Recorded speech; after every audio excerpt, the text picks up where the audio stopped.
అంటే మీరు ఫస్ట్ ఇండస్ట్రీకి వస్తాను అన్నప్పుడు మీకు ఫుల్గా సపోర్ట్ చేసింది ఎవరు? అమ్మమ్మ అమ్మ.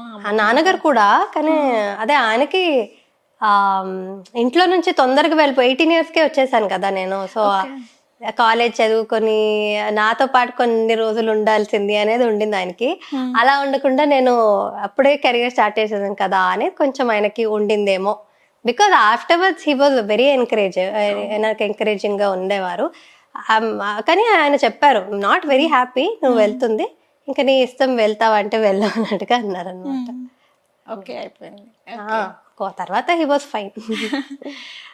అక్క మీరు షూట్కి వెళ్తారు కదా, సో అప్పుడు ఎలా అనిపించేది ఫస్ట్లో వెళ్ళిన తర్వాత? ఎందుకు నన్ను అక్క అంటున్నారు? చామంతినే బాగుంది కదా. ఓకే, అయితే చామంతినే పిలుస్తాను. ఓకేనా? చామంతి, మీరు ఫస్ట్ షూట్కి వెళ్ళిన తర్వాత అప్పుడు ఎలా అనిపించింది అండ్ ఇప్పుడు ఎలా అనిపిస్తుంది? తెలుగులోనా కన్నడలో? First camera face చేసినప్పుడా?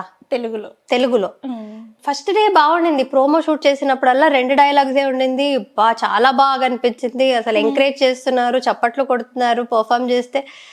ఎప్పుడో నాటకాల్లో మేము చాలా కష్టపడి చప్పట్లు తెచ్చుకోవాలి, చాలా బాగా చేస్తేనే చప్పట్లు వచ్చేది. సో ఇక్కడ కొంచెం పర్ఫామ్ చేస్తే ఇంత ఎంకరేజ్మెంట్ ఇస్తున్నారేంటా అని చాలా సంతోషంగా అనిపించింది.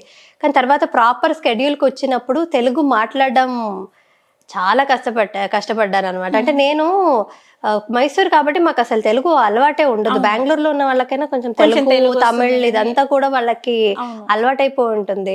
అంటే ఫ్రెండ్స్ ఉంటారు మాట్లాడే వాళ్ళు, కానీ మా కన్నడ మాట్లాడే ఫ్రెండ్స్ ఏ ఉంటారో కాస్త కోస్తా ఇంగ్లీష్ నేర్చుకుంటాం తప్ప మాకు వేరే లాంగ్వేజ్ పరిచయమే ఉండదు.